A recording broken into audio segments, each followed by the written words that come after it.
Salut à tous et bienvenue à la seconde partie de notre formation sur le logiciel RDM6. Alors nous allons tout de suite poursuivre avec l'installation et la présentation de l'interface de RDM6. Allons tout de suite dans notre PC chercher le setup et installons-le. Ok, là nous avons le setup de notre logiciel RDM6. Alors juste entrer et nous allons venir chercher ce monsieur-ci. Installe. Vous allez voir, il y a l'application. Donc on va installer. Ensuite, on va cliquer sur lancer l'installation. Donc là on a mis l'installation terminée. On va cliquer sur OK. Et l'installation est terminée. C'est tout ce qu'il faut faire pour installer. Donc là nous avons nos trois modules comme on a dit. Nous avons éléments finis, nous avons flexion et nous avons ossature. Donc je vous ai dit, c'est un logiciel qui ne pèse pas assez et qui est très simple à utiliser. Vous avez vu, même l'installation déjà est très simple. Ok.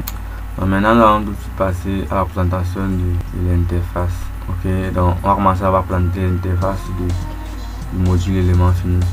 Donc pour ouvrir, on va tout juste cliquer dessus et voilà l'ouverture.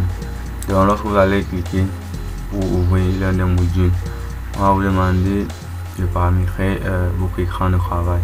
Là, on vous demande de paramétrer la largeur de l'écran. Mais moi je laisse toujours les paramètres par défaut. On va même vous demander de choisir la couleur et tout.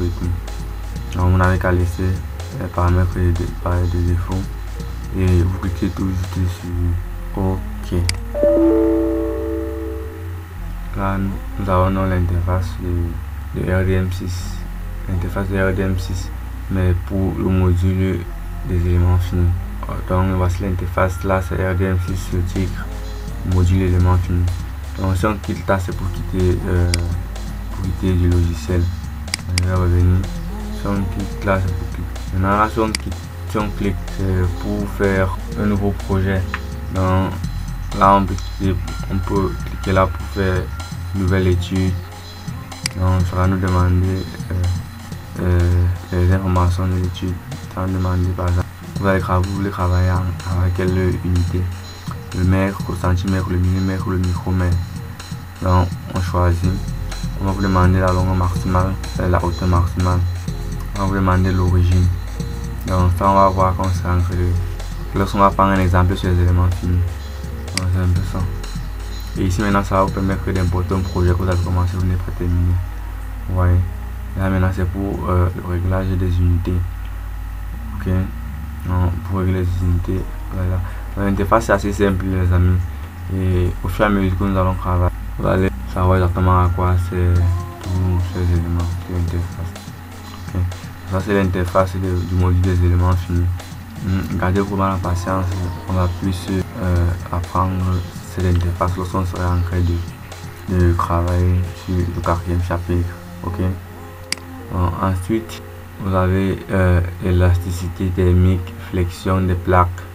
Donc tout ça c'est maintenant les résultats de calcul pour le module des éléments finis. Ok.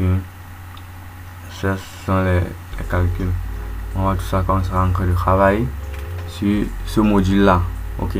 Poursuivons directement avec le module flexion. Présentons aussi son interface. Ok.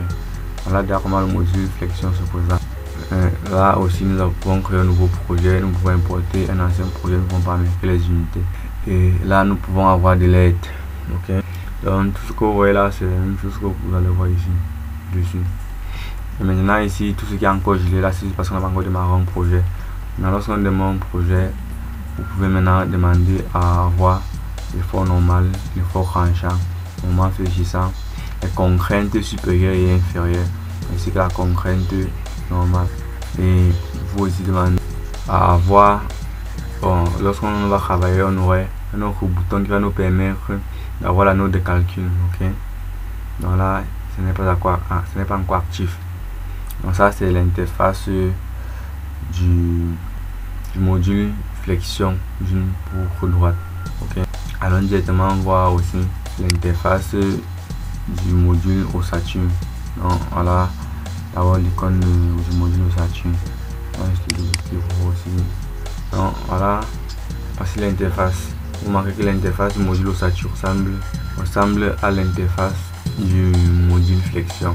Ouais, comme je l'ai dit, c'est pratiquement la même chose, sauf que le module Ossature traite les portiques et le module Flexion traite les pour la flexion. Donc la différence, sinon ils ont la même interface.